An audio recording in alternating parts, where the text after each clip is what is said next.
Alhamdulillahirrabbilalamin. Wassalatu wassalamu ala sayyidina Muhammad ibn Abdillah wa ala alihi wa sahbihi ajma'in. Amma ba'd. Yang saya hormati Bapak Kepala Sekolah Bapak Muhammad Haryadi, yang saya hormati Bapak Ibu peserta diseminasi budaya positif. Alhamdulillahirrabbilalamin, pada siang hari ini kita diberikan kenikmatan berupa kesehatan dan juga kesempatan untuk bisa belajar bersama di dalam ruangan ini untuk berdiskusi bersama. Semoga 1 jam ke depan tidak ada halangan suatu apapun. Amin. Shalawat serta salam marilah senantiasa kita haturkan kepada junjungan kita Nabi Agung Muhammad SAW yang kita nantikan syafaatnya di yaumul akhir kelak. Amin.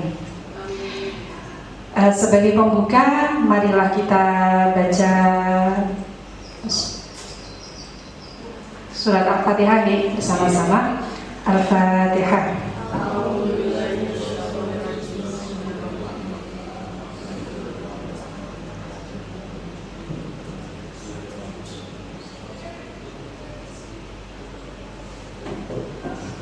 Amin. Untuk selanjutnya saya mohon kepada Bapak Kepala Sekolah untuk memberikan pengantar. Mohon kepada Bapak Muhammad Haryadi, dipersilakan. Assalamualaikum warahmatullahi wabarakatuh. Yang kami hormati Ibu Anamawan SPD, Insya Allah guru penggerak angkatan 7 Kabupaten Kendal, meskipun sekarang masih berstatus calon guru penggerak, dan teman-teman Bapak Ibu guru SMK Bina Utama Kendal yang pada siang hari ini akan melakukan diskusi diseminasi budaya positif di sekolah. Salawat dan salam selalu terlimpah kepada Nabi Muhammad SAW. Semoga kita mendapatkan syafaatnya di yaumul akhir nanti. Amin.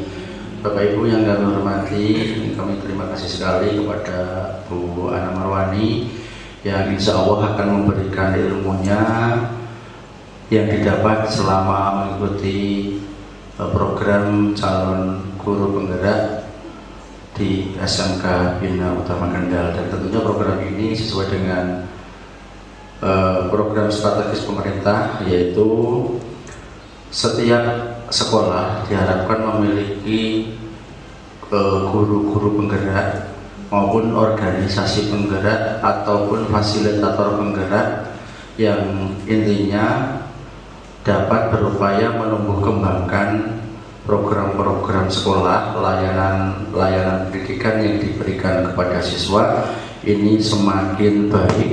Dan insya Allah SMK Bina Utama Kendal leading dalam hal itu. Terbukti saat ini Bu Ana Marwani melakukan diseminasi kepada kita semua terkait dengan budaya positif yang harus dikembangkan di sekolah.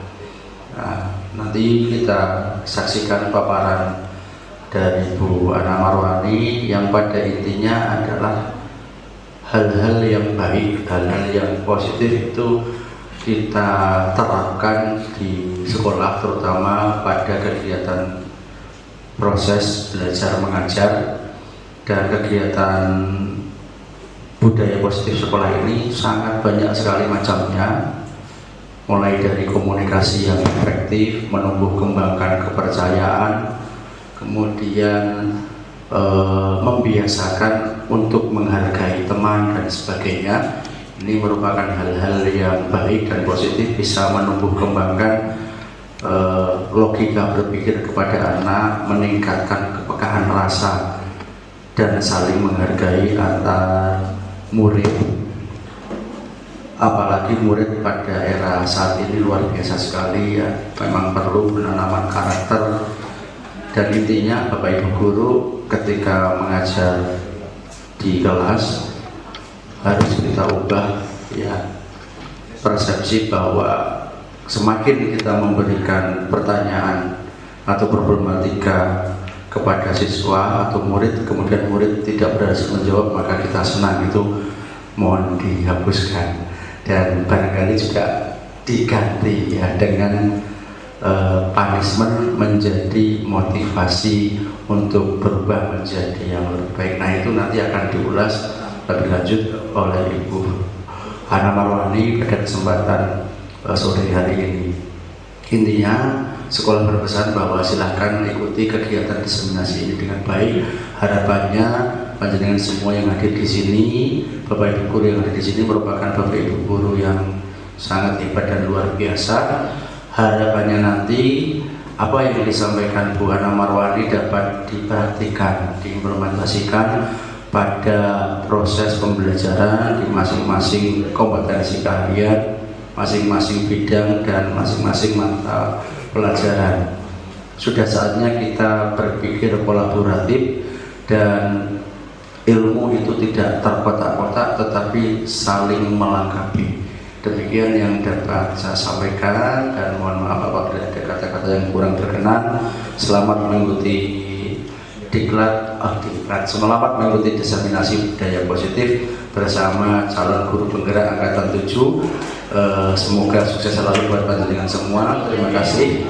Kami akhiri, wassalamualaikum warahmatullahi wabarakatuh.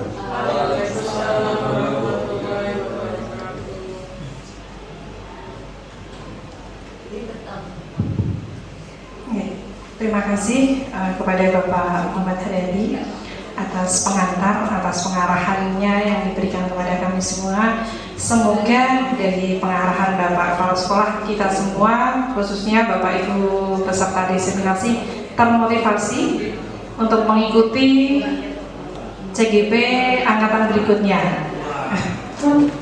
Ya, amin, amin.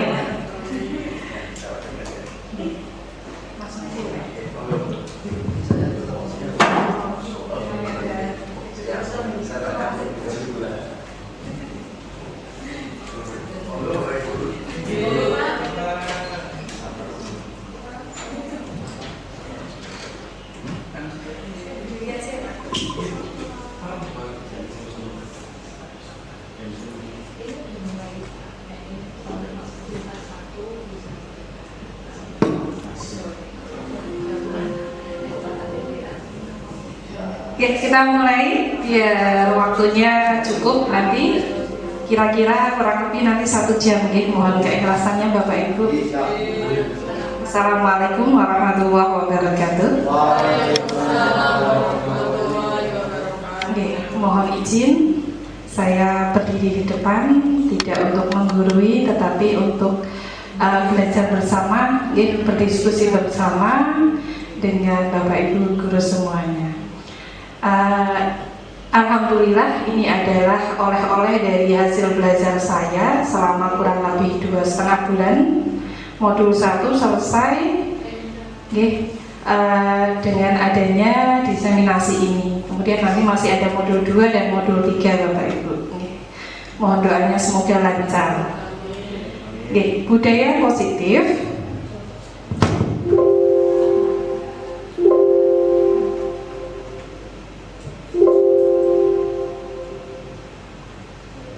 Tujuan pembelajaran, kenapa diadakan diseminasi ini, intinya adalah untuk berbagi Bapak Ibu. Berbagi tentang apa? Yaitu tentang makna budaya positif yang mungkin selama ini dalam penerapan di sekolah mungkin kurang pas begitu. Kemudian nanti Bapak Ibu bisa membedakan antara motivasi intrinsik dan motivasi ekstrinsik. Kemudian dalam diseminasi ini Kemudian nanti Bapak Ibu bisa membedakan antara motivasi intrinsik dan motivasi ekstrinsik. Kemudian dalam diseminasi ini akan kita bedakan juga nanti mana hukuman, mana konsekuensi, dan mana restitusi. Kemudian di sini juga akan dikenalkan 5 posisi kontrol sebagai seorang guru. Kemudian yang terakhir nanti kita akan memahami langkah-langkah melakukan segitiga restitusi. Mohon keikhlasannya untuk 1 jam ke depan ya, kesepakatan. Biar fokus belajarnya, oke? HP mode silent, fokus, kemudian mengikuti kegiatan sampai selesai, kemudian kita harus bahagia dan penuh semangat. Meskipun ngantuk, ya nggak apa-apa. Oh ya, ini sebelum kita mulai ada kuis Bapak Ibu. Ya, kuis semoga ini internetnya lancar. Kita pakai Kahoot. Kahoot, ya. Bapak Ibu bisa mengetikkan kahoot.it pada HP-nya di Chrome ya.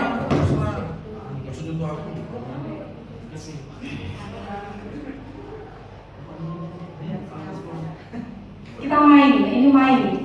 Ampun sepaneng. Take it slow itu, santai aja.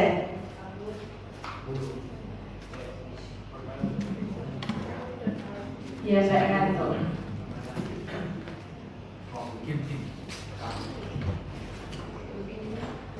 Bismillah, semoga internetnya lancar. Sudah ketemu kahoot.it. Kahoot.it.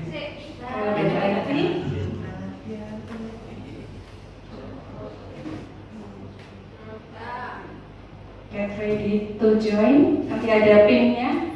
Ya, silakan bisa dimasukkan game pin-nya 1443294. Ini belajar sambil main ya. Pau, ada Ida. Oh, ada. Oh iya. Dan itu dasar. Siapa yang pernah pakai Kahoot? Ini kemarin sudah saya praktekkan di kelas, terutama pada saat jam siang itu anak-anak senang kalau diajak game ini. Kemudian ada lagi kuisis, ya. Bu Ida itu tanya kuisis. Masih ada 7 peserta, 8 peserta.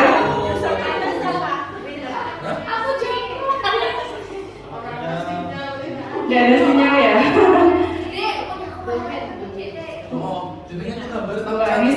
Bu Eni sudah.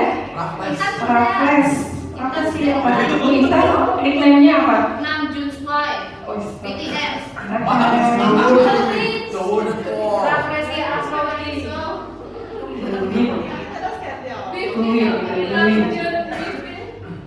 Kurang 1. Kurang 3. Terus Bu, sinyalnya Bu.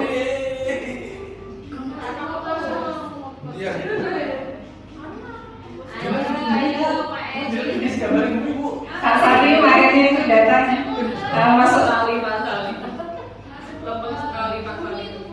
Bumi. Oke, yang 12 kurang 9. Ira masih belum.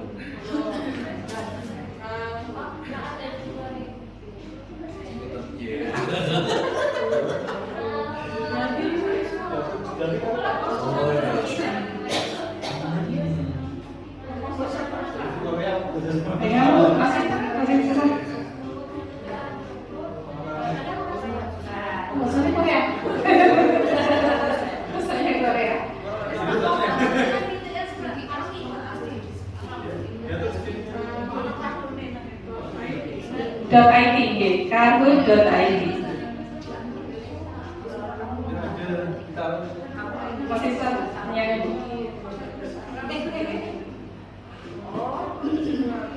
Nggak bisa. Saya tinggal aja ya. Nanti sama Bu Ida di sebelahan. Kita start ya.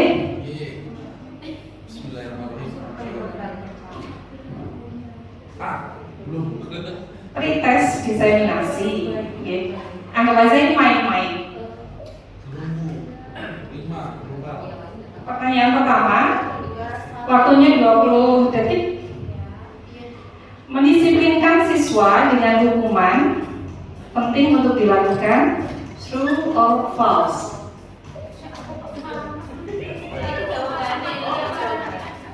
Tinggal menunjuk di situ biru apa merah.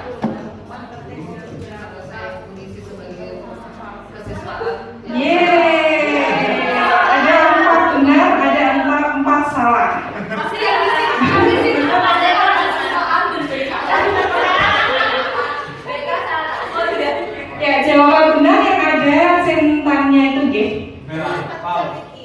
False. Bukan false. Ternyata mendisiplinkan siswa dengan hukuman penting untuk dilakukan itu salah Bapak Ibu. Kita lihat winnernya siapa? Yeay, baik.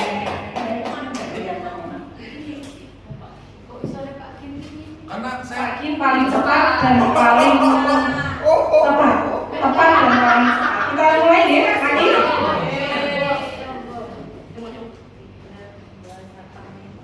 Pertanyaan kedua, penting untuk mengetahui alasan kenapa siswa melanggar aturan. Benar atau salah?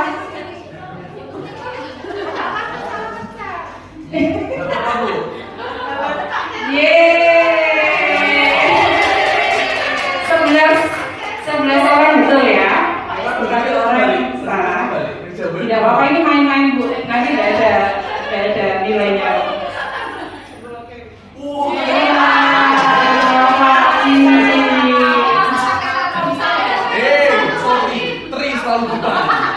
Pertanyaan ketiga, membuat kesepakatan kelas atau keyakinan kelas tidak perlu dilakukan karena hanya sia-sia saja.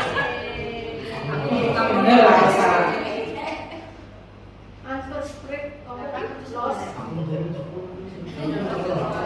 Oke, 10 peserta menjawab betul, 2 salah.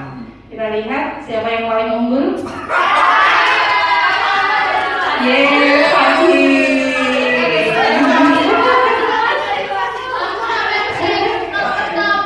Oke, next ya.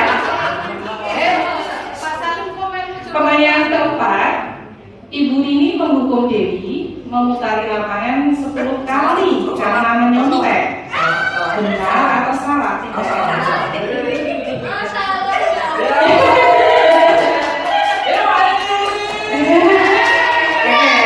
Jawaban yang benar false, salah.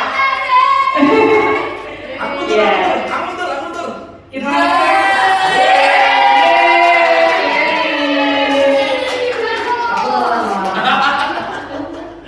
next, pertanyaan terakhir. Nilai kebajikan atau keselamatan dalam suatu aturan perlu diketahui murid. Benar atau salah? Musiknya nggak main.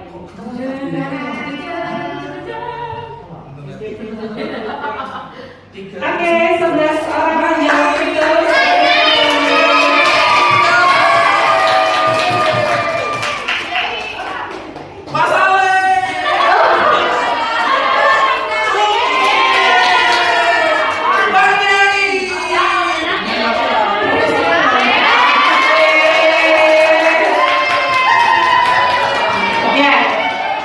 The top rank ya. Terima kasih, itu tadi main-main saja. Ya, ternyata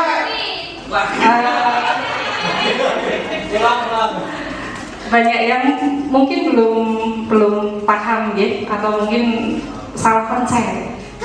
Oke, kita lanjutkan. Bapak Ibu, kita hidup itu pasti punya impian.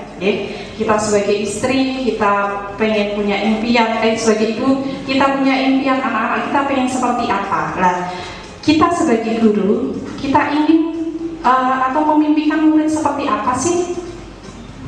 Ada yang bisa menjawab? Pak Alun mungkin? Terima kasih waktunya, Bu Ana. Kalau menurut saya pribadi, murid impian kita seperti apa? Murid impian versi saya bisa berakhlak mulia, memiliki beranak mulia, sukses, terus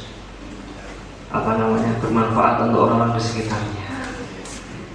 Terima kasih. Terima kasih Bapak. Contohkan saya dibaca. Terima kasih Pak Alun. Kita semua punya impian ya Bapak Ibu. Jadi kita harus punya impian. Kita pengen murid kita seperti apa, terutama karakternya. Di kelas harus seperti apa, harus bagaimana gitu. Nah, ini contohnya saya di sini. Saya memimpikan murid yang percaya diri. Dari percaya diri itu mereka penuh dengan prestasi. Kemudian saya memimpikan murid-murid yang berpegang teguh pada agama religius. Mereka taat pada agama, menjalankan sholat tepat waktu, kemudian menjalankan puasa dengan benar, kemudian dan lain-lain. Kemudian saya juga memimpikan murid yang berakhlak mulia, dengan siapa saja dia oke, santun, kemudian sopan begitu. Ya, saya juga memimpikan murid-murid yang menghormati sesama, tidak saling bully. Dengan yang lebih tua mereka hormat, dengan yang lebih muda mereka sayang. Saya juga memimpikan murid yang tanggap, tekad dan teguh pendirian. Ya, di situ fotonya seperti taruna. Kemudian yang terakhir saya juga memimpikan murid-murid yang bisa bekerja sama dengan baik di kelas. Itu adalah murid impian kita, murid impian saya dan mungkin murid impian Bapak Ibu. Nah, jadi untuk mencapai murid impian Bapak Ibu, ya kita sebagai guru, kita bekerja di sekolah ini sebagai pendidik, tentunya murid impian itu bisa diimplementasikan atau bisa kita bentuk melalui yang namanya visi guru, ya. Tadi kita mulai impiannya kita harus punya bla bla bla bla bla. Kemudian ada juga visi sekolah. Kemudian yang tidak tahu, kemudian ada juga visi sekolah. Kemudian yang tidak kalah penting adalah budaya positif yang harus kita biasakan sehari-hari. Dari mulai kita pembukaan, saat pembelajaran sampai dengan penutupan, budaya positif apa saja yang harus kita laksanakan atau kita budayakan. Nah, budaya positif itu apa? Budaya positif adalah suatu pembiasaan yang bernilai positif. Di dalamnya mengandung sejumlah kegiatan-kegiatan yang mampu menumbuhkan karakter. Contoh, pada saat pembelajaran, berdoa sebelum pembelajaran, kemudian menyanyikan Indonesia Raya, gitu.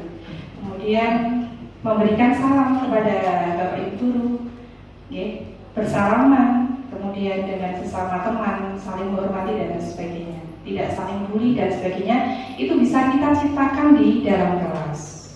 Nah, karena ini kurikulum merdeka, budaya positif itu sudah diringkaskan. Apa saja sih karakternya yang ada dalam budaya positif sudah diringkaskan dalam profil pelajar Pancasila yang semuanya di situ ada 6 dimensi. Ada beriman bertakwa kepada Tuhan Yang Maha Esa, kemudian kreatif, gotong royong, berkebinekaan global, bernalar kritis dan mandiri. Kemudian dari masing-masing nanti ada elemen-elemennya. Bapak Ibu, budaya positif di sekolah ini ada beberapa konsep inti yang mungkin kita bisa nanti berbagi, mulai dari disiplin positif, apa itu disiplin positif, kemudian teori motivasi, posisi kontrol, restitusi, dan keyakinan kelas. Disiplin, mitos atau fakta selalu dihukumkan dengan aturan, hukuman dan tata tertib. Betul bukan Pak Ginanjar? Betul. Betul ya? Betul sekali, saya setuju sekali. Ya. Ternyata betul. Kalian. Ya, kata disiplin juga sering dihubungkan dengan hukuman. Itu di lapangan. Ya. Menurut para ahli psikologi positif, padahal itu ada sungguh dua hal yang berbeda. Ternyata belajar tentang disiplin positif itu tidak selalu memberikan hukuman. Justru hukuman itu adalah alternatif terakhir dan kalau perlu tidak usah digunakan, Bapak Ibu. Jadi alternatif paling akhir. Menurut Ki Hajar Dewantoro, Bapak Pendidikan kita, untuk menciptakan murid yang merdeka, syaratnya adalah harus ada disiplin yang kuat dari dalam diri. Kita sebut dengan disiplin diri. Dari disiplin diri ini akan muncul yang namanya motivasi internal, muncul dari dalam diri sendiri, dan itu nanti pastinya akan melekat lebih kuat, begitu. Ini adalah Diana Gosen, tokoh psikologi positif di Vera, yang mengarang buku yang berjudul itu Restructuring School Discipline. Menurut Diana, bahwa disiplin itu artinya belajar. Murid harus paham betul, ternyata alasan mengapa mereka harus mengikuti suatu aturan harus dipahami betul oleh murid terkait dengan nilai-nilai kebajikan yang ada. Karena kalau mereka paham betul, mereka akan muncul yang namanya motivasi dalam diri sendiri. Nilai kebajikan. Nilai kebajikan itu apa sih? Kenapa kita harus menanamkan nilai kebajikan? Nilai kebajikan atau nilai kebaikan ya. Nilai kebajikan itu adalah sifat-sifat positif manusia yang merupakan tujuan mulia yang ingin dicapai. Kemudian menurut Dr. William, di sini ada teori kontrol menyatakan bahwa setiap perbuatan memiliki suatu tujuan. Kemudian melalui oleh Diana Gosen mengemukakan bahwa beliau mengaitkan antara nilai kebajikan yang diyakini seseorang dengan motivasi intrinsik yang akan terbangun sehingga akan menggerakkan motivasi dari dalam dirinya untuk mencapai tujuan yang mulia. Inilah nilai-nilai kebajikan yang sudah ada pada kurikulum Merdeka yang sudah diringkaskan. Ada 6 dimensi begitu ya. Nanti bisa kita pelajari lebih lanjut di P5. Ini ada elemen dari masing-masing dimensi, ada elemennya. Contoh misalnya mandiri. Mandiri di situ ada pemahaman diri dan situasi. Kemudian ada regulasi diri dan sebagainya. Lanjut ke subbab yang kedua, Bapak Ibu, di sini ada motivasi perilaku manusia. Manusia itu dalam melakukan tindakan, menurut ini Diana Gosen, itu ada 3 hal yang mendasari. Ada yang melakukan tindakan untuk menghindari ketidaknyamanan atau hukuman. Ada yang melakukan tindakan untuk mendapatkan imbalan atau penghargaan dari orang lain. Dan ada yang melakukan tindakan, mereka ingin menjadi diri mereka yang sesungguhnya, pengen menghargai dirinya sendiri dengan nilai-nilai yang mereka percaya. 2 yang pertama kita sebut dengan motivasi eksternal karena berasal dari dipengaruhi oleh faktor dari luar, ada hukuman, ada imbalan begitu. Kemudian yang terakhir yang mereka pengen menjadi dirinya sendiri itu adalah kita sebut sebagai motivasi internal atau intrinsik. Perbedaan antara hukuman, konsekuensi, dan restitusi. Ini sudah dipaparkan oleh Bu Vera, mungkin nanti bisa kita pahami lebih lanjut. Hukuman itu adalah identitas yang gagal, sedangkan konsekuensi dan restitusi itu adalah bagian dari disiplin dan merupakan identitas sukses. Perbedaannya apa? Perbedaannya adalah kalau hukuman itu adalah sesuatu yang menyakitkan yang harus terjadi. Betul Pak Sri? Kemudian konsekuensi adalah sesuatu yang harus terjadi, sedangkan restitusi itu nanti ada proses pemulihan ya. Kemudian kalau hukuman itu pastinya kalau anak dihukum merasa tidak nyaman. Merasa tidak nyaman. Konsekuensi juga demikian, tidak nyaman, tetapi nanti bedanya hanya di jangka waktunya gitu. Kemudian dari hukuman murid akan tersakiti. Dari konsekuensi nanti murid akan dibuat tidak nyaman, tetapi mungkin akan tidak akan tersakiti begitu, mungkin lebih ringan ya. Kemudian melalui restitusi, murid di sini akan mendapat penguatan Bapak Ibu. Kemudian masalahnya akan terpecahkan melalui restitusi. Kemudian murid di sini melalui restitusi akan mulai bertanggung jawab, belajar bertanggung jawab untuk berperilaku. Lanjut. Kalau hukuman itu biasanya dibuat oleh guru, kemudian kalau konsekuensi itu dibuat oleh guru dan murid, kemudian kalau restitusi itu dibuat oleh murid, jadi guru hanya mengarahkan begitu. Jadi yang boleh itu boleh konsekuensi atau restitusi. Untuk hukuman mungkin alternatif paling terakhir kalau bisa tidak, Bapak Ibu. Nah, Coba ini kita tes. Agus Lali memutari lapangan basket 50 kali karena menyontek saat ulangan. Bu Ida, termasuk hukuman, konsekuensi atau restitusi? Hukuman. Hukuman, oke, betul sekali.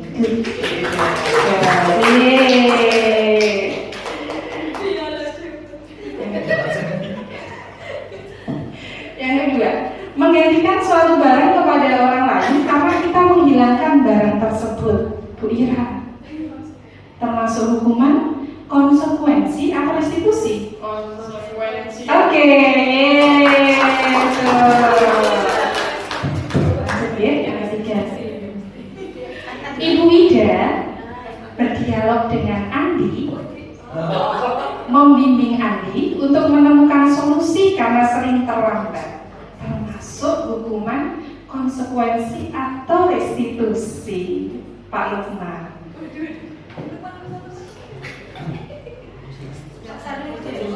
Pak Lukman, restitusi. Ternyata sudah paham semua, oke? Ya, terima kasih Bapak Ibu. Ini adalah perbedaan antara hukuman, konsekuensi, dan restitusi. Kemudian yang ketiga, kita masuk ke restitusi dan segitiga restitusi. Coba kita lihat gambar di situ. Bapak Ibu pernah menghukum atau memarahi murid, Bu Wahyu? Oh, Bu Anis, silakan. Bu Anis. Pernah Bu menghukum atau memarahi murid? Saya itu tipe yang sering memarahi. Tipe yang sering memarahi. Oke. Kemudian apakah panjenengan tahu bagaimana rasa yang dialami murid? Iya, jelas. Oh ya, oke. Kemudian bagaimana jika Anda menjadi murid itu? Pastinya harus memperbaiki. Rasanya bagaimana? Rasanya pertama sakit hati. Oke, iya. Tapi kemudian ada beberapa yang berpikir untuk berubah. Oke, terima kasih. Kemudian yang terakhir, apa dampak bagi mental dan perkembangannya? Itu dikaitkan juga dengan apa ya? Biasanya terpengaruh. Kaitannya sama lingkungannya juga bisa pengaruh. Iya, iya. Oke, terima kasih Bu Anis. Aplaus untuk Bu Anis.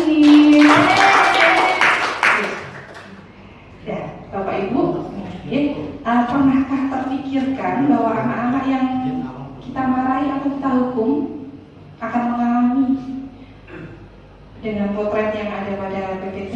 Di situ ada yang mengapa kata-kata guru begitu menyakitkan, sedih.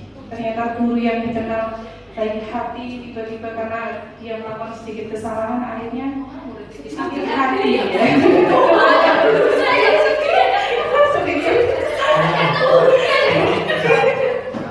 Oke. Kemudian ada yang beberapa punya mental yang lemah. Akhirnya dia karena mungkin dimarahi di depan kelas, dia malu, kemudian tidak mau berangkat sekolah. Kemudian dia minder karena kesalahan yang dilakukan. Kemudian ada lagi Bapak Ibu, itu yang mentalnya bagus, dia berani gitu, punya mental yang bagus, malah dia menolak gurunya dijotos. Nah itu beberapa kita saksikan di TV. Ya. Oh di sini ada. Oke. Nah, ini juga semoga tidak pernah terjadi. Ini hanya ada di TV. Siswa dihukum makan sama plastik oleh guru. Kemudian siswa menantang guru jatuh adu jotos di kelas. Semoga tidak terjadi di sekolah. Ya, ini adalah beberapa dampak negatif yang mungkin akan terjadi ketika kita melakukan hal yang kurang pasif terhadap anak didik kita. Ya, kita kembali ke restitusi Bapak.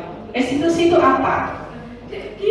Restitusi adalah proses menciptakan kondisi bagi murid untuk memperbaiki kesalahan mereka sehingga mereka bisa kembali pada kelompok mereka dengan karakter yang lebih kuat.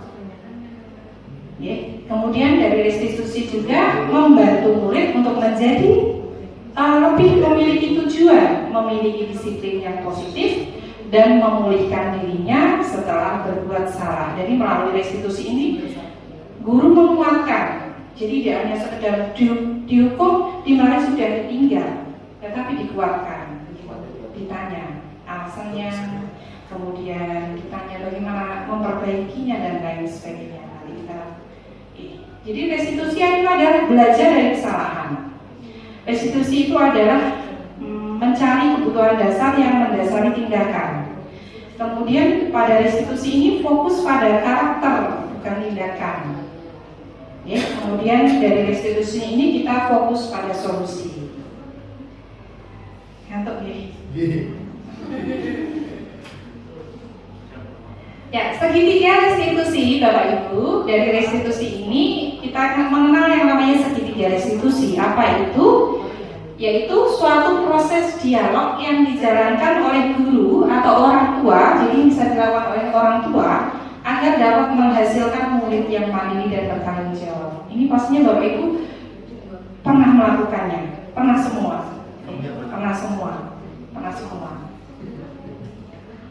Ya, jadi ada 3 tahapan restitusi.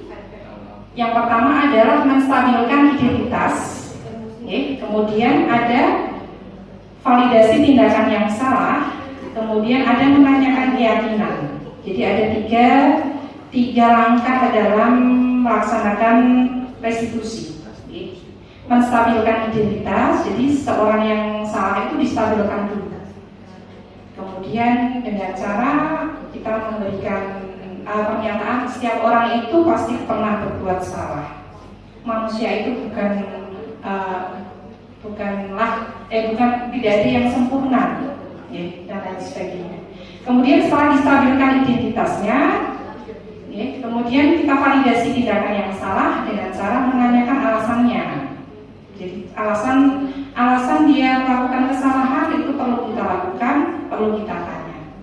Kemudian setelah dia siap, sudah netral, sudah emosinya sudah keluar, sudah menuju identitas yang sukses, baru kita kenalkan pada keyakinan kelas atau diingatkan lagi keyakinan kelas dan dibimbing untuk mencari solusi.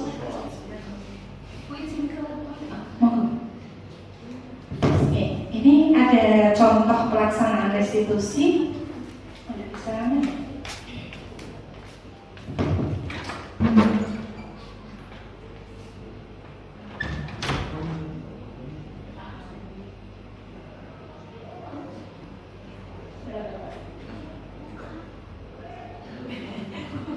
Tepuk 1, tepuk 2, tepuk 3, tepuk tangan.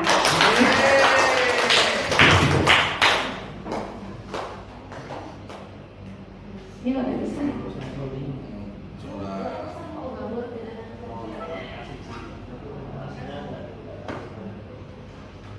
Suaranya nggak dengar berarti.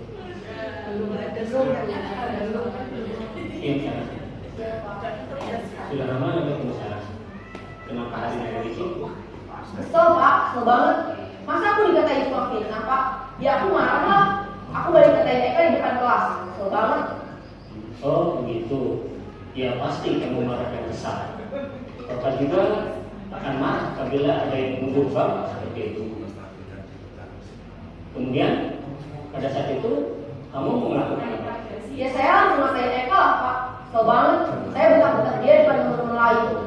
Oh begitu. Pasti kamu melakukan seperti itu karena suatu alasan tertentu kan? Iyalah, masa saya diam saja Pak? Ya saya bela diri lah. Masa saya dituduh tukang fitnah? Menanyakan alasan, validasi. Mempertahankan harga diri itu sesuatu yang penting buat kamu. Untung kamu tidak bertindak lebih gagal lagi, hanya membentak-bentak. Iya Pak. Ini sudah stabil, sudah emosinya sudah stabil. Terus padahal saya pasti bela diri lah. Ya pasti ya. Tapi kamu memilih untuk tetap bertahan dan bersabar. Kamu memilih untuk tidak berbuat lebih parah lagi kan? Iya. Jadi jangan mojokkan siswa ketika dia berbuat salah, karena dia akan sangat gagal, merasa sangat gagal di kelas. Tindakan kamu itu kira-kira sesuai dengan keyakinan kelas atau prinsip kamu tidak? Enggak lah Pak, capek Pak jadi pemarah. Jadi keyakinan atau prinsip mana yang kurang sesuai dengan keinginan kamu? Ya, saya sebenarnya sangat menghargai orang lain. Mungkin saat itu saya menjadi emosi, jadi tidak menyimpan sikap itu. Kamu meyakini tidak? Menghargai orang lain itu penting buat kamu. Yakin lah Pak. Iya, setuju. Kita harus saling menghargai. menanyakan keyakinan jadi Ada nilai juga kebaikan. keyakinan yang kita sepakati yang perlu kita jalankan. Apabila kita sedang marah, kan? Ya, saya bisa lebih proaktif, mulai dengan diri sendiri. Saya bisa jadi lebih sabar, mengambil waktu juga untuk berpikir mau apa selanjutnya. Kira-kira Siswa dibimbing kamu bersedia mencari solusi. masalah ini tidak? Sedia Pak. Kalau kamu memperbaiki masalah ini, kamu akan menjadi orang seperti apa? Saya akan menjadi orang yang bertanggung jawab kali ya Pak. Kalau bisa solusinya siswa yang menciptakan. Jadi kalau Iya. mungkin Menurut kamu, bagaimana rasanya menjadi orang seperti itu? Ya nyaman lah, bangga bisa bersabar dan menghargai. Baiklah kalau begitu. Yuk kita pikirkan bagaimana memperbaiki masalah ini. ya itu tadi contoh pelaksanaan segitiga institusi yang mungkin yang pasti Bapak Ibu sudah pernah melakukannya semua. Sudah pernah melakukan, terutama Bapak Ibu BK yang sering dialog mungkin kan sudah tahu ininya apa konsepnya gitu. Jadi ketika anak salah jangan dipojokkan karena dia akan sangat gagal, tetapi dipulihkan pelan-pelan sampai dengan dia netral, lalu kemudian diingatkan pada keyakinan keras atau nilai kebaikan yang diajarkan oleh Bapak Ibu.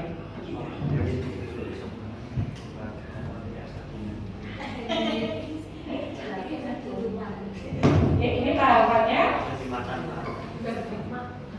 Tahapan menstabilkan identitas itu prinsipnya adalah bahwa kesalahan adalah bagian dari proses belajar. Oke, jadi kita meyakinkan siswa tidak apa-apa, salah itu bagian dari proses belajar.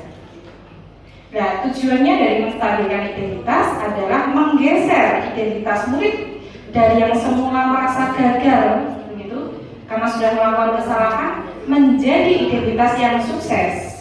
Percaya dirinya mulai bertambah lagi. Dulu saya pernah melakukan dengan guru rumah sama si Tri Rizky ya. Kemudian ini Bapak Ibu, jangan mengkritik murid yang sedang dalam posisi gagal atau memojokkan karena dia akan tergeser menjadi sangat gagal sekali. Ya.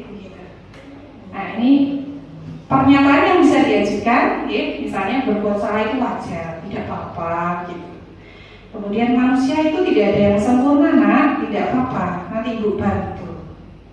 Kemudian bisa juga kita mengajukan pernyataan, kita bisa memperbaiki kesalahan ini, nanti Ibu bantu gitu. Kemudian langkah yang kedua adalah validasi tindakan yang salah. Prinsipnya adalah di sini bahwa setiap perilaku yang murid lakukan itu adalah dengan tujuan untuk memenuhi suatu kebutuhan. Ini harus kita lakukan. Jadi anak yang berbuat salah itu adalah untuk memenuhi kebutuhan mereka yang tidak terpenuhi, Bapak Ibu. Kemudian pernyataan atau pertanyaan disampaikan dengan nada suara yang tidak menghakimi atau memojokkan. Ini penting sekali. Kemudian pernyataan yang bisa diajukan, ya seperti yang tadi di video, kamu pasti punya alasan mengapa melakukan itu. Jadi menanyakan alasannya salah satunya. Kemudian yang ketiga, langkah yang ketiga, menanyakan keyakinan atau nilai kebajikan. Jadi kita sebagai Bapak Ibu guru di kelas itu kan biasanya kan kita memahamkan dengan konsep-konsep kebaikan, kamu harus ini, kamu harus itu, harus ini, harus itu, begitu. Jadi selalu memenuhi mengajar dengan tidak hanya mengajar saja, tetapi juga menanamkan nilai kebaikan, gitu. Nah, setelah tindakan yang saat tadi divalidasi, kemudian identitas sukses dari siswa di disiplin itu artinya belajar. Murid harus paham betul ternyata alasan mengapa mereka harus mengikuti suatu aturan harus dipahami betul oleh murid terkait dengan nilai-nilai kebajikan yang ada. Karena kalau mereka paham betul, mereka akan muncul yang namanya motivasi dalam diri sendiri. Nilai kebajikan. Nilai kebajikan itu apa sih? Kenapa kita harus menanamkan nilai kebajikan? Nilai kebajikan atau nilai kebaikan ya. Nilai kebajikan itu ada sifat-sifat positif manusia yang merupakan tujuan mulia yang ingin dicapai. Kemudian menurut Dr. William di sini ada teori kontrol menyatakan bahwa setiap perbuatan memiliki suatu tujuan. Kemudian melalui oleh Diana Gosen mengemukakan bahwa beliau mengaitkan antara nilai kebajikan yang diyakini seseorang dengan motivasi intrinsik yang akan terbangun sehingga akan menggerakkan motivasi dari dalam dirinya untuk mencapai tujuan yang mulia. Inilah nilai-nilai kebajikan yang sudah ada pada kurikulum Merdeka yang sudah diringkaskan. Ada 6 dimensi begitu ya. Nanti bisa kita pelajari lebih lanjut di P5. Nah, ini ada elemen dari masing-masing dimensi, ada elemennya. Contoh misalnya mandiri. Mandiri di situ ada pemahaman diri dan situasi. Kemudian ada regulasi diri dan sebagainya. Lanjut ke sebab yang kedua, Bapak Ibu, di sini ada motivasi perilaku manusia. Manusia itu dalam melakukan tindakan, menurut ini Diana Gosen, itu ada 3 hal yang mendasari. Ada yang melakukan tindakan untuk menghindari ketidaknyamanan atau hukuman. Ada yang melakukan tindakan untuk mendapatkan imbalan atau penghargaan dari orang lain. Dan ada yang melakukan tindakan mereka ingin menjadi diri mereka yang sesungguhnya, pengen menghargai dirinya sendiri dengan nilai-nilai yang mereka percaya. 2 yang pertama kita sebut dengan motivasi eksternal karena berasal dari, coba kita lihat gambar di situ. Bapak Ibu pernah menghukum atau memarahi murid, Bu Ayu? Pernah. Oh, Bu Anis silakan. Bu Anis.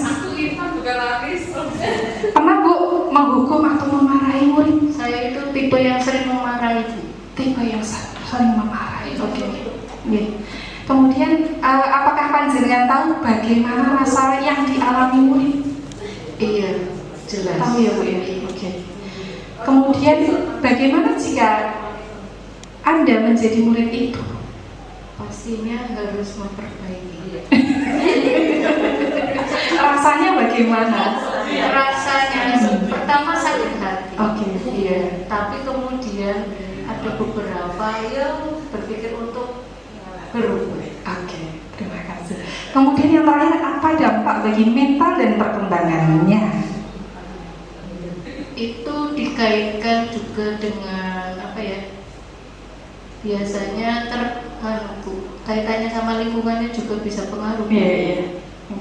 Oke, terima kasih Bu Anis. Aplaus untuk Bu Anis. Ya, Bapak Ibu, pernahkah terfikirkan bahwa anak-anak yang kita marahi atau kita hukum akan mengalami dengan potret yang ada pada PPT? Di situ ada yang mengapa kata-kata Bu Guru begitu menyakitkan, sedih. Ternyata guru yang dikenal baik hati tiba-tiba karena dia melakukan sedikit kesalahan akhirnya sakit hati ya. Sedikit.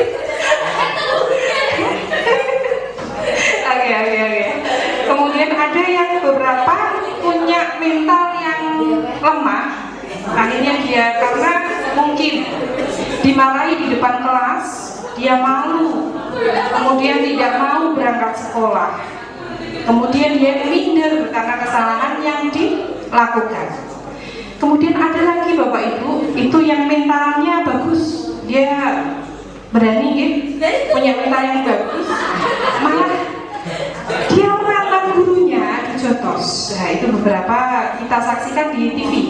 Oke. Oh, di sini ada. Oke. Nah, ini juga semoga tidak pernah terjadi. Ini hanya ada di TV. Siswa dihukum makan sampah plastik oleh guru. Kemudian siswa menantang guru untuk jatuh adu jotos di kelas. Semoga ini tidak terjadi di sekolah. Ya, ini adalah beberapa dampak negatif yang mungkin akan terjadi ketika kita melakukan hal yang kurang pas ya terhadap anak didik kita. Nah, kita kembali ke restitusi, Bapak. Restitusi itu apa? Restitusi adalah proses menciptakan kondisi bagi murid untuk memperbaiki kesalahan mereka sehingga mereka bisa kembali pada kelompok mereka dengan karakter yang lebih kuat. Kemudian dari restitusi juga membantu murid untuk menjadi lebih memiliki tujuan, memiliki disiplin yang positif dan memulihkan dirinya setelah berbuat salah. Jadi melalui restitusi ini guru menguatkan. Jadi tidak hanya sekedar dihukum, dimana sudah ditinggal, tetapi dikuatkan, begitu. Ditanya alasannya, kemudian ditanya bagaimana memperbaikinya dan lain sebagainya. Nanti kita. Jadi restitusi adalah belajar dari kesalahan.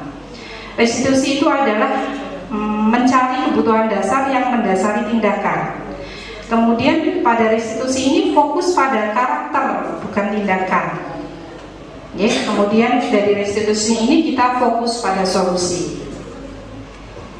Ngantuk nih. Ya, segitiga restitusi Bapak Ibu. Dari restitusi ini kita akan mengenal yang namanya segitiga restitusi. Apa itu?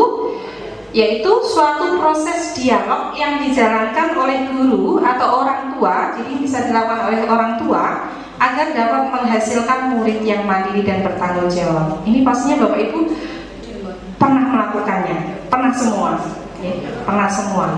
pernah semua.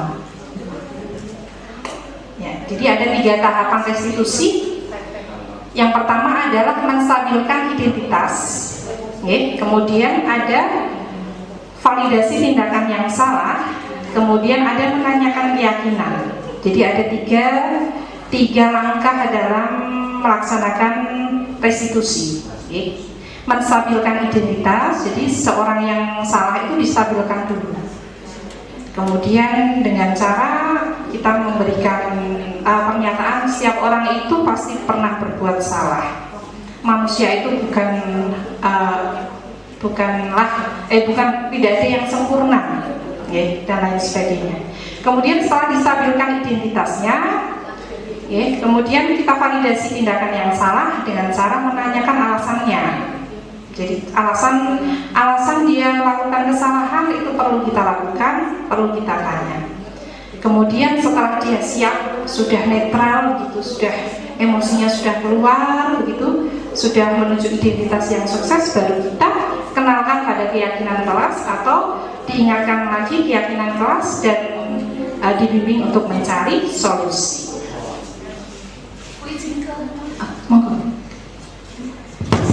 Ini ada contoh pelaksanaan restitusi. Tidak bisa ya.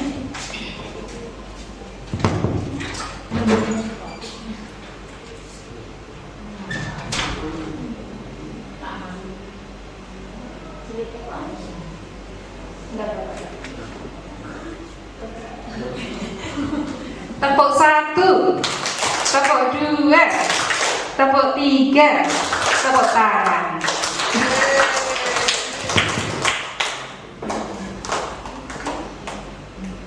Ini kok tidak bisa?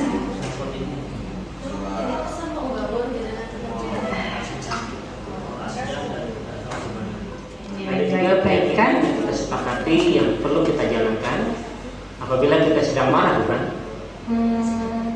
Ya, saya bisa lebih proaktif, mulai dengan diri sendiri. Saya bisa jadi lebih bersabar, mengambil waktu jeda untuk berpikir mau apa selanjutnya. Kira-kira dibimbing kamu mencari solusi masalah ini tidak? Bersedia, Pak. Kalau kamu memperbaiki masalah ini, kamu akan menjadi orang seperti apa? saya akan menjadi orang yang bertanggung jawab kali ya Pak. Kalau bisa solusinya siswa yang menciptakan, oke? Kalau Iya. mungkin Menurut kamu, bagaimana rasanya menjadi orang seperti itu? Ya nyaman lah, bangga bisa bersabar dan menahan diri. Baiklah kalau begitu. Yuk kita pikirkan bagaimana memperbaiki masalah ini. ya itu tadi contoh pelaksanaan segitiga institusi yang mungkin yang pasti Bapak Ibu sudah pernah melakukannya semua, oke? Sudah pernah melakukan, terutama Bapak Ibu BK yang sering dialog, mungkin kan sudah tahu ininya apa konsepnya, gitu.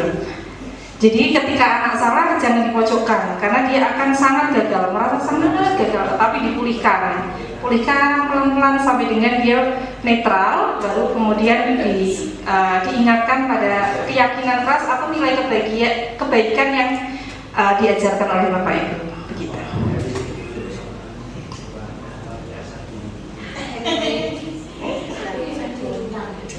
Ini tahapannya. Tahapan menstabilkan identitas itu prinsipnya adalah bahwa kesalahan adalah bagian dari proses belajar. Oke, jadi kita meyakinkan siswa tidak apa-apa, salah itu bagian dari proses belajar. Nah, tujuannya dari menstabilkan identitas adalah menggeser identitas murid dari yang semula merasa gagal, begitu, karena sudah melakukan kesalahan, menjadi identitas yang sukses. Percaya dirinya mulai bertambah lagi. Dulu saya pernah melakukan dengan Bu Rukma sama si Tri Rizky, gitu. Kemudian ini Bapak Ibu, jangan mengkritik murid yang sedang dalam posisi gagal atau memojokkan karena dia akan tergeser menjadi sangat gagal sekali, begitu. Nah ini pernyataan yang bisa diajukan, misalnya berbuat salah itu wajar, tidak apa-apa, gitu. Kemudian manusia itu tidak ada yang sempurna, nak, tidak apa-apa, nanti Ibu bantu. Kemudian bisa juga kita mengajukan pernyataan, kita bisa memperbaiki kesalahan ini, nanti Ibu bantu, gitu. Kemudian langkah yang kedua adalah validasi tindakan yang salah. Prinsipnya adalah di sini bahwa setiap perilaku yang murid lakukan itu adalah dengan tujuan untuk memenuhi suatu kebutuhan. Ini harus kita lakukan. Jadi anak yang berbuat salah itu adalah untuk memenuhi kebutuhan mereka yang tidak terpenuhi, Bapak Ibu. Kemudian pernyataan atau pertanyaan disampaikan dengan nada suara yang tidak menghakimi atau memojokkan, juga ini penting sekali. Kemudian pernyataan yang bisa diajukan, seperti yang tadi di video, kamu pasti punya alasan mengapa melakukan itu. Jadi menanyakan alasannya salah satunya. Kemudian yang ketiga, langkah yang ketiga, menanyakan keyakinan atau nilai kebajikan. Jadi kita sebagai Bapak Ibu guru di kelas itu kan biasanya kan kita memahamkan dengan konsep-konsep kebaikan, kamu harus ini, kamu harus itu, harus ini, harus itu, begitu. Jadi selalu memenuhi mengajar dengan tidak hanya mengajar saja, tetapi juga menanamkan nilai kebaikan, begitu. Nah, setelah tindakan yang salah tadi divalidasi, kemudian identitas sukses dari siswa tadi setelah stabil, maka murid siap untuk dikaitkan dengan nilai-nilai keyakinan yang telah Bapak Ibu ajarkan. Tindakan yang benar bagaimana? Pernyataannya bisa, contoh ini, apa yang kita percaya sebagai kelas atau keluarga? Apa nilai-nilai yang telah kita sepakati? Atau ini, apa yang dulu pernah Ibu ajarkan sih kok pernah ingat tidak? Jadi diingatkan atau dikaitkan. Kemudian yang ketiga, posisi kontrol guru. Ini ada videonya Bapak Ibu.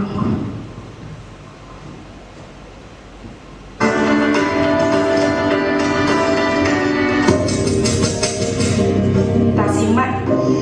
Ini Bu Rukma atau Bu Indri? Yang di gerbang. Oh, siapa? Beneran? Bisa. Sini kamu. Selamat pagi, Bu. Selalu terlambat. Kamu deh, pasti terlambat. Bu, saya Apa? Apa coba? Alasan kamu apa lagi? Kapan sih kamu tidak terlambat? Malas sekali ya kamu jadi anak. saya Dasar pemalas. Gak kapok-kapok sih kamu. Sudah berapa kali terlambat? Sana, kamu keliling lapangan basket 2 kali. kenapa saya harus ke lapangan basket, Bu? Kenapa? Kamu melawan ibu? Berani-beraninya jawab. Sudah terlambat, masih berani jawab pula. Sekarang, keliling lapangan basket 5 kali sekalian. Biar kapok. Cepat. Hubungannya. Pergi sana ke lapangan basket. Ini posisi penghukum gitu Bapak Ibu. Ini posisi pembuat rasa bersalah.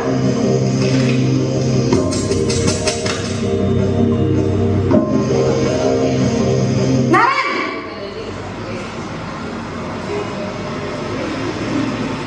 Selamat pagi, Bu. Naren. Kamu kenapa terlambat lagi, Nak? Ya Tuhan, Nadanya beda. Naren. Kamu senang ya bikin ibu susah ya? Kalau kamu terlambat lagi, nanti ibu yang ditegur bapak kepala sekolah, Nak. Disangka ibu tidak bisa membina kamu. Duh, gimana ini? Maaf, Bu. Duh, Gusti Naren. Kamu suka ya kalau ibu ditegur bapak kepala sekolah?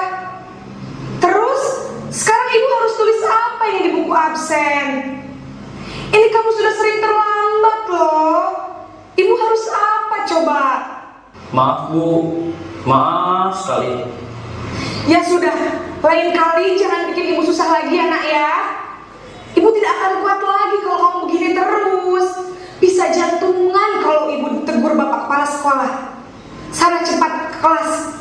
Maaf ya, Bu. Maaf sekali. Siapa yang karakternya seperti ini? Posisi membuat rasa bersalah, berbicara dengan nada tenang. Ini posisi teman ini sekarang.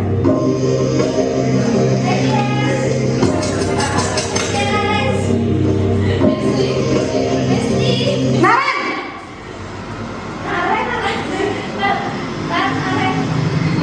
Selamat pagi, Bu. Wah, sudah jam berapa ini nak? Terlambat lagi ya sayang. Dipakin Iya, Bu. sekali. Habis ibu saya lupa bangunkan saya, Bu. Kamu malah menyalahkan ibu kamu. Kamu bukannya anak yang larinya paling kencang. Kok terlambat sih? Iya, Bu. Saya memang terlambat bangun tadi. Jadi, biarpun saya lari kencang, tetap gak terkejar, Bu. Ya sudah sana. Nanti lain kali larinya lebih kencang lagi ya. Biar gak terlambat lagi. Bikin seneng ibu. Demi ibu. Bisa kan? Bisa lah, Bu. Ya sudah sana masuk kelas. Ibu beresin urusan absen kamu. Kamu ini ada-ada saja. Ini posisi teman ya, sebagai teman. Posisi kontrol sebagai teman. Kemudian ada posisi sebagai pemantau atau monitor.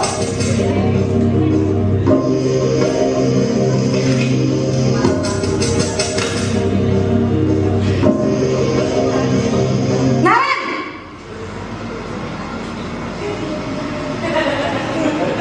Selamat pagi, Bu. Naren, apa peraturan sekolah kita tentang jam berapa kita harus masuk sekolah, nak? Kita harus di sekolah jam 7, Bu. Iya betul, sekarang sudah jam 7.20. Naren sudah tahu konsekuensinya jika terlambat hadir. Paham, Bu. Saya harus tinggal kelas pas jam istirahat selama 20 menit. Iya benar, konsekuensinya selalu demikian. lebih baik lagi begitu. Tidak kelihatan ya. Kemudian dari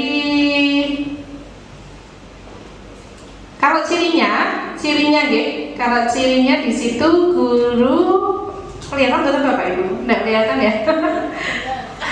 Tapi sudah paham ya tadi untuk yang video tadi ini di skip aja tidak apa-apa. Nah, jadi ada 5 posisi ya, ada 5 posisi. Nah, harapannya dengan belajar budaya positif ini kita bisa menempatkan diri sebagai posisi dengan identitas sukses, bisa teman, pemantau, dan yang paling baik adalah posisi manajer, Bapak Ibu. Jadi karena di situ tidak akan menurut psikologi positif di situ akan membuat identitas siswa menjadi sukses, terutama mentalnya. Oke, ini ya. Nah ini tadi patuhi aturan saya, awas, itu sebagai penghukum. Kemudian gimana coba kalau orang tua kamu tahu kamu berbuat salah, itu kasihan ibu dan lain sebagainya, tadi sebagai pembuat rasa bersalah. Kemudian ya sudah, kali ini tidak apa-apa, nanti bapak bantu bereskan sebagai teman, ya. Kemudian konsekuensinya apa? Tadi menanyakan konsekuensi sebagai pemantau. Kemudian yang paling baik posisinya adalah sebagai manajer, ya, menanyakan rencana perbaikan yang dibuat oleh siswa sendiri, begitu. Ini mau kuis lagi. Oke, kuis lagi, boleh. Kuis lagi. Biar nggak ngantuk ya. Kuis lagi ya. Saya habis. Iya, oh Pak. Mas Salim merasa malu loh.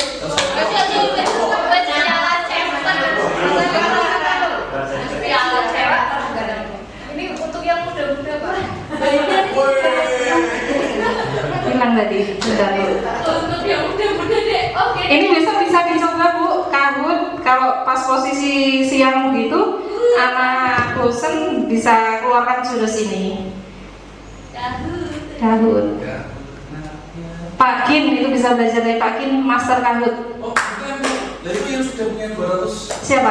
Oh, Pak Nyai. Oh iya, Bu Eni juga bisa. Yeay.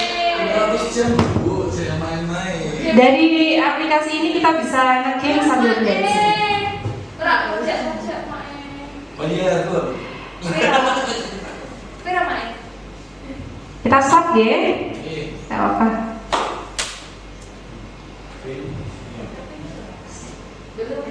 Pinnya belum. Ini. Ya coba pinnya. Ya 692 8514. Kahut.it ya, kalau jenengan ya, kahut.it.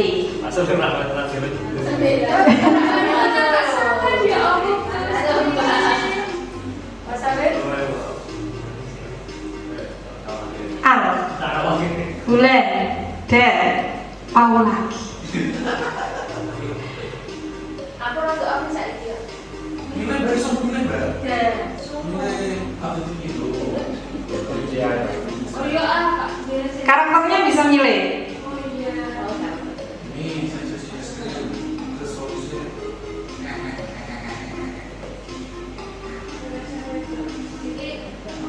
Wira masih belum bisa. Nanti dicoba lagi Bu. Sinyalnya ini memang kekurangannya adalah kita harus koneksi internetnya harus kuat. Sidul karo sini padha.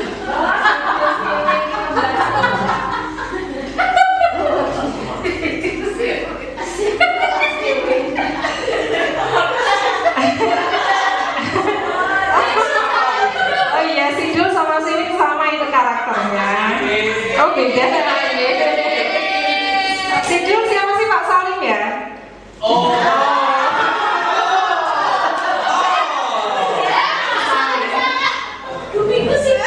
Sudah? Kita mulai ya? Bismillahirrahmanirrahim. Nanti pasti benar semua ini. Kuis kontrol dulu. Oke, 3, 2, 1. Pertanyaan pertama, saya kecewa sekali dengan kamu. Dikatakan oleh guru dengan nada yang itu ya, berperan sebagai posisi kontrol sebagai tadi. Apa kamu mau saya mari bawa kepala sekolah?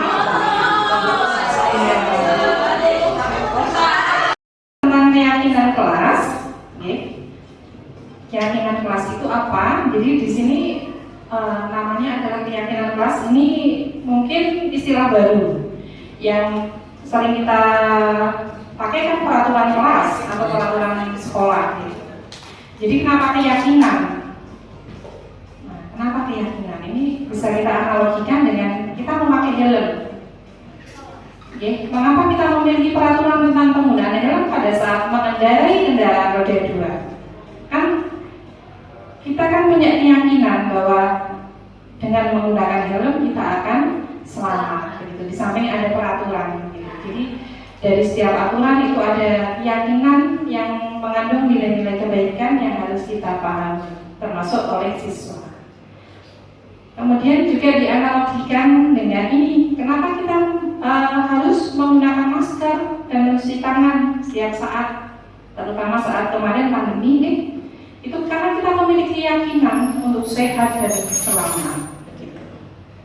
Jadi keyakinan. Jadi kalau kita yakin dari dalam diri, itu motivasi internalnya akan tumbuh dan itu akan lebih melekat, lebih baik daripada pengaruh dari luar. Jadi keyakinan kelas itu adalah nilai-nilai keselamatan atau kesehatan.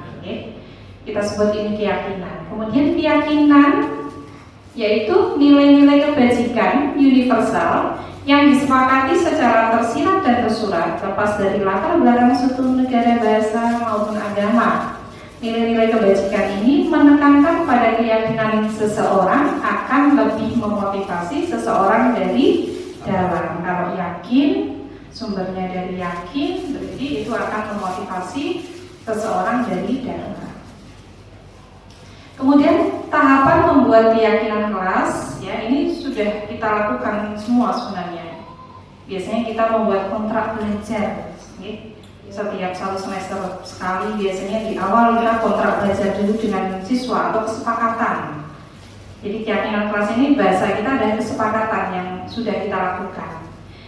Yaitu tahapannya, guru meminta semua murid di kelas menuliskan aturan yang perlu disepakati bersama di dalam kelas saat pembelajaran misalnya.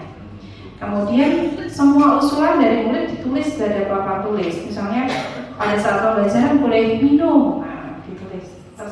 Terserah murid mau nulis apa dulu. Kemudian nanti kalimat-kalimat yang sudah disepakati itu diubah menjadi kalimat positif. Jadi tidak boleh itu dihindari. Ya, misalnya tidak boleh makan di kelas, berarti jangan. Apa? Berarti tidak. Misalnya gini, tidak boleh keluar tanpa izin, berarti keluar kelas harus izin. Gitu. Jadi harus kalimatnya positif, karena budaya positif. Kemudian sebaiknya keyakinan kelas atau sekolah tidak terlalu banyak, bisa berkisar antara 3-7 prinsip keyakinan, biar bisa diingat dengan baik. Kemudian keyakinan sekolah atau kelas selanjutnya bisa dilekatkan di dinding kelas di tempat yang mudah dilihat semua warga kelas. Ini mungkin agak susah karena kita moving, kelasnya agak susah. Gitu Bapak Ibu, ini sudah kita lakukan semua melalui kontrak belajar atau kesepakatan kelas biasanya. Nah ini contohnya, contoh keyakinan kelas SMA Negeri 1 Raha di situ. Itu disepakati, itu sudah disepakati, kemudian ditempel di dalam kelas. Nah ini SD ini kesepakatan kelas. Karena kita pahamnya juga kesepakatan biasanya. Cuma ini ada istilah baru yang namanya keyakinan. Itu contoh dari keyakinan kelas. Bapak Ibu, dari budaya positif ini, dari tadi teori motivasi, restitusi dan lain sebagainya, ini banyak mengajarkan kita. Yang pertama adalah kita harus berpihak pada murid. Ini adalah salah satu prinsip dari Ki Hajar Dewantara, prinsip pendidikan. Jadi kita harus berpihak pada murid. Kemudian stop bullying verbal dan fisik melalui hukuman. Jadi kalau bisa ini dihindari, karena itu akan membuat anak memiliki identitas yang gagal. Jadi nanti dampaknya mental. Kemudian dari budaya positif ini mengembalikan marwah kemuliaan guru yang selalu menanamkan nilai-nilai kebajikan. Jadi selain kita mengajarkan ilmu, mengajarkan pelajaran, begitu kita juga harus menanamkan nilai-nilai kebaikan dalam kelas. Contoh yang sering itu Ibu Susanti, Ibu Susanti luar biasa. Itu sering sekali memberikan petuah-petuahnya di kelas. Ibu Susanti J.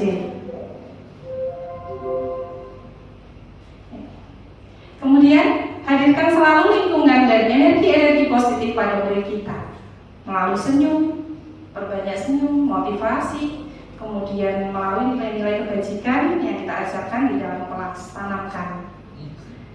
Agar apa? Agar mereka, murid-murid kita, tumbuh menjadi pribadi dengan karakter yang positif dan mantap. Jadi ini kaitannya. Begitu juga dengan putra-putri kita di rumah, ya. Jangan sampai kita harus selalu menghadirkan energi-energi positif. Ya, ini yang terakhir, tersenyumlah Bapak Ibu, karena mereka kelak murid-murid kita yang kita bimbing, yang kita didik, mereka akan sangat bahagia dan sangat bermanfaat. Ya, tepuk tangan untuk kita semua. Terima kasih. Tidak ada yang didiskusikan, deh? Tidak ada. Kurang lebihnya dari saya, mohon maaf. Terima kasih untuk waktunya, keikhlasan waktunya mendengarkan saya bercerita. Semoga ini Bapak Ibu menular nanti CGP 8 Bintang, CGP Bu Indri 9, Bu Rumah, Bu Indri, Pak Alun nanti CGP 10 nanti. Pak Alun gimana? Terima kasih ya untuk